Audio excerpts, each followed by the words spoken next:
My name is Drew Myers, and I am a millennial. I know.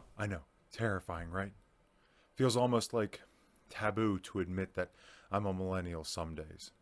There were many days that I wore that title, that label, like a badge of honor. Many days that I looked and said, yeah, millennials are this, millennials are that, but more and more often I find myself wincing when I realize the generation in which I find myself.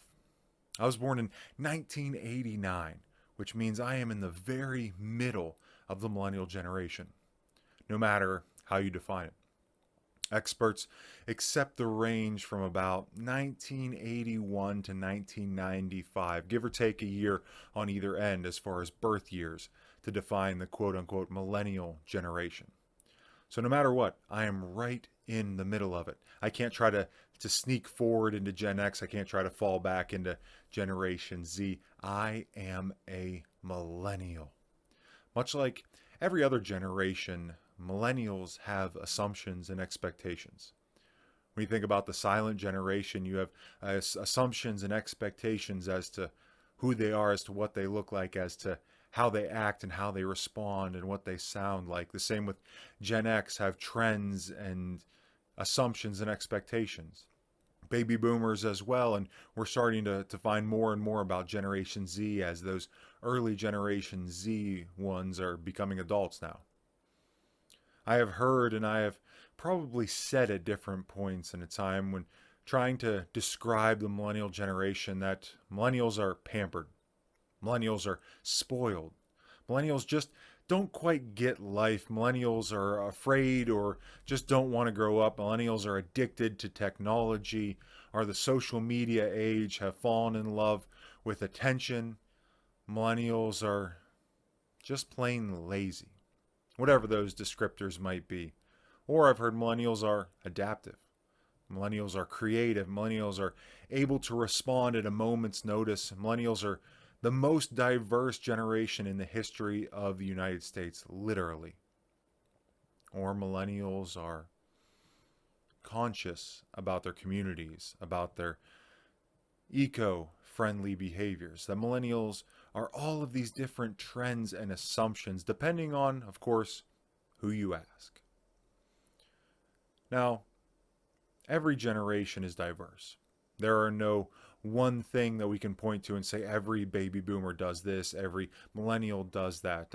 Generations and people don't work that way, but there are some broader trends, broader patterns of generations that we can make declarations about generations.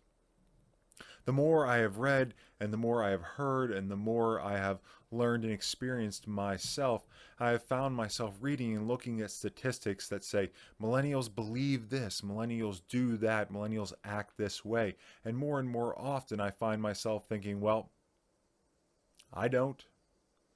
Well, 75% of millennials believe this. Well, I don't.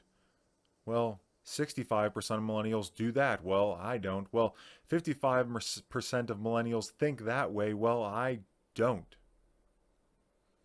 The more I've read, the more I've learned, the more I've experienced as a millennial, the more I have come to realize that I am not what you expect from a typical millennial. I am clergy.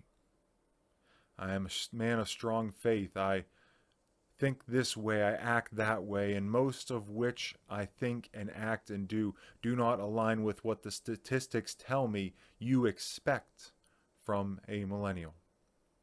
So that's why I'm starting this vlog, this podcast, whatever this might become. I am not exactly sure where it'll go at this point, and I have no delusions of grandeur. But I did this to have a conversation. Have a conversation that sometimes maybe there'll be Bible studies and lessons and lengthy sermons that I can't have on Sunday morning for time constraints, just as teaching moments here. Hopefully conversations with other folks, both millennials and other generations, clergy and laity alike, talking about faith and community and service, all of these different ways that we live our lives. Family. Everyday life. And as so is a millennial. But might not be exactly what you expect from a millennial. I heard recently that tradition and orthodoxy are the countercultural movement at the time. That if they have not already reached that point, that tradition and orthodoxy are the modern day punk rock because they're counterculture to what society is teaching and telling us we should be. And in many ways, practices concerning community and service and discipline and work and masculinity and femininity and faith and family that are orthodox or traditional are countercultural. If we've not reached that point, we're rapidly approaching that. And I find myself right in the middle of it. I am a millennial, but I might not be what you expect. So this is the Unexpected Millennial. I hope you'll join us.